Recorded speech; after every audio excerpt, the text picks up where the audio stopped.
యేసుక్రీస్తు అందరికీ ప్రభు కదా. ఈరోజు అంశం రాసుకోండి, అంశం పేరు యేసుక్రీస్తు అందరికీ ప్రభు. నీ ప్రభు ఎవరు? ఇది అంశం.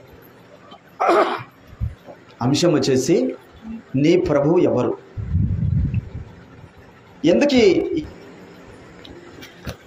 ప్రభు అన్నవాడు పరిపాలన చేస్తాడు, ప్రజలకు ఆజ్ఞలు ఇస్తాడు. ఆ ప్రభువు కింద ఎవరు దాసులుగా ఉన్నారో దాస్యులుగా ఉన్నారో వాళ్ళు ఖచ్చితంగా ఆ ప్రభు మాట వినాల్సిందే కదా, వినాల్సిందే. ఇప్పుడు నేను జ్ఞాపకం చేస్తాను, అంశం పేరు అందుకే అనేది నీ ప్రభువు ఎవరు. బాప్తిసం తీసుకునేటప్పుడు మనం ఏమని ఒప్పుకుంటాం?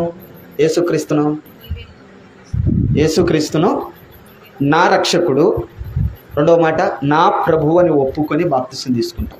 అంతేనా కదా? పలకండి ఒకసారి, అంతే కదమ్మా. బాప్తిసము తీసుకునేటప్పుడు సొంత రక్షకునిగా అంగీకరిస్తున్నావా అని అడుగుతాడు. ఎవరు? బాప్తిసం ఇచ్చే దైవజనుడు. అడిగినప్పుడు పురుషుడు కానీ స్త్రీ కానీ తీసుకునేవారు ఏమంటారు? యేసుక్రీస్తును నా సొంత రక్షకుడిగా అంగీకరిస్తున్నా. రెండో మాట, ఆయన ప్రభువుగా నీకుంటాడు, నువ్వు మరణం వరకు ఆయనకు నమ్మకంగా ఉంటావా? ఈ మాట ఖచ్చితంగా అడుగుతాడు.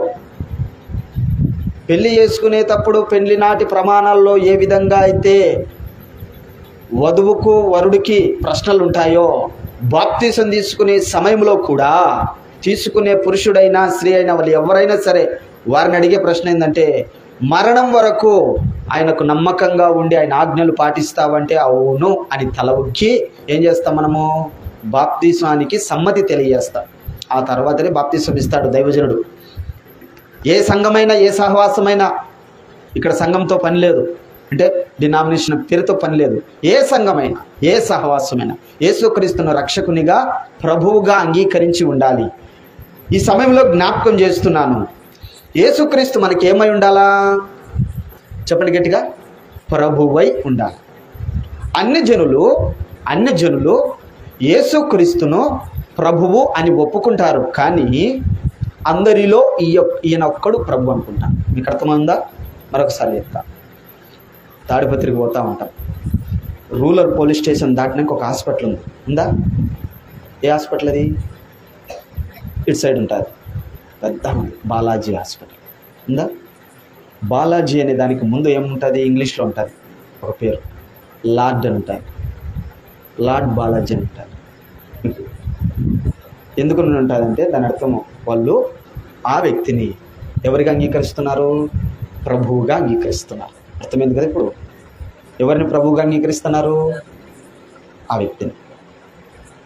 యేసుక్రీస్తును ప్రభుగా కొందరు మతోన్మాదులు అంగీకరించకపోవచ్చేమో గాక, కానీ మిగతా హైందవ సహోదరులంతా విశాల హృదయం కలిగిన వాళ్ళు కనుక, వాళ్ళకి ఏ హృదయం ఉంది?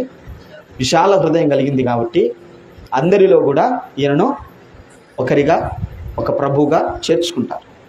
కానీ బాప్తిసం తీసుకోవాలంటే వాళ్ళైనా ఒప్పుకోవాల్సింది ఏంటంటే, ఈయనొక్కడే నా ప్రభువు, అందరిలో ఈయన ఒకడు కాదు, ఈయన ఒక్కడే నా ప్రభువు అని ఒప్పుకుంటేనే బాప్తిసానికి అర్హులు. అంటే ఈయనకు నేను ఏమైతా? సరెండర్ అయితా, లోబడతా అని మనం ఒప్పుకుంటేనే బాప్తిస్మం.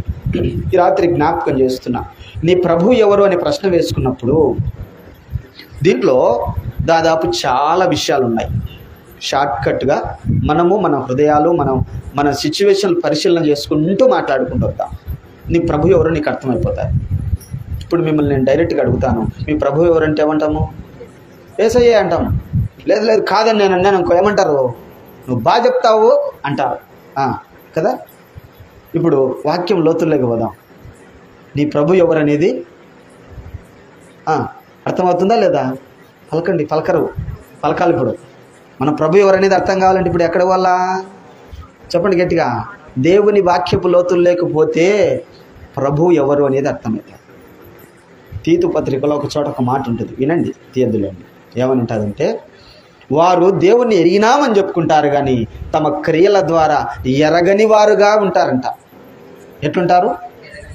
ఎట్లా? క్రియల ద్వారా. పైకి మెరుగుదురు దేవుణ్ణి, కానీ క్రియల్లో ఎరగరంట. ఇప్పుడు నేను చెప్తున్న సబ్జెక్ట్ కూడా యేసుక్రీస్తు ప్రభు అంటే మనం సూటిగా ఏమని చెప్తాము? అవును యేసుక్రీస్తే ప్రభు అని చెప్తాం. ఆ మాట పలకల్లా నా ప్రభు అని చెప్పాలన్నా కూడా గడిచి ఉండాలా. పరిశుద్ధాత్ముడు పనిచేస్తేనే యేసును నా ప్రభు అని ఒప్పుకోగలుగుతాం. అది కూడా ఒప్పుకుంటా నేను. అందుకే బైబిల్లో స్పష్టంగా రాయబడింది. ఆ మాట ఏమని రాయబడిందంటే 2 చోట్ల ఉంది.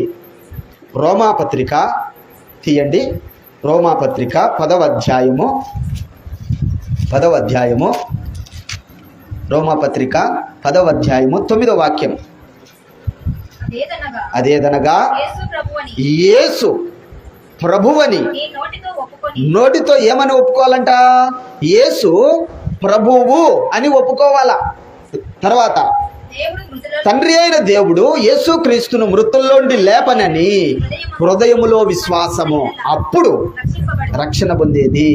ఒక వ్యక్తి రక్షణ పొందాలంటే నోటితోనూ ఒప్పుకోవాలా, హృదయములోనూ విశ్వాసం ఉంచాలి. హృదయంలో ఏమని విశ్వాసం ఉంచాలా?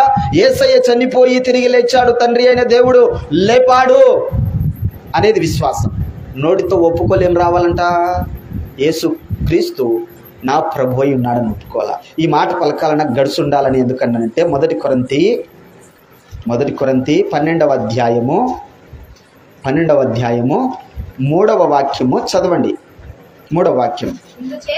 ఇందుచేత దేవుని ఆత్మ వలన మాట్లాడేవాడు ఎవడైనా సరే యేసు ప్రభువు శాపగ్రస్తుడు కాదు అంటాడంట. శాపగ్రస్తుడని చెప్పడంట. శాపగ్రస్తుడు కాదు అనే మాట అంటాడంట. తర్వాత పరిశుద్ధాత్మ ఉంటేనే, ఏ వ్యక్తిలో అయినా పరిశుద్ధాత్మ ఉంటేనే యేసు నా ప్రభు అని చెప్తాడు. పరిశుద్ధాత్మ లేకపోతే యేసును ప్రభుగా కూడా అంగీకరించలేరు. గమనించండి, యేసును నా ప్రభు అని అంగీకరించాలన్నా కూడా ఎవరు పనిచేయాలి? వాళ్ళ హృదయాంతరంగంలో పరిశుద్ధాత్ముడు పనిచేస్తేనే యేసుక్రీస్తును నా ప్రభు అని అంగీకరిస్తారు.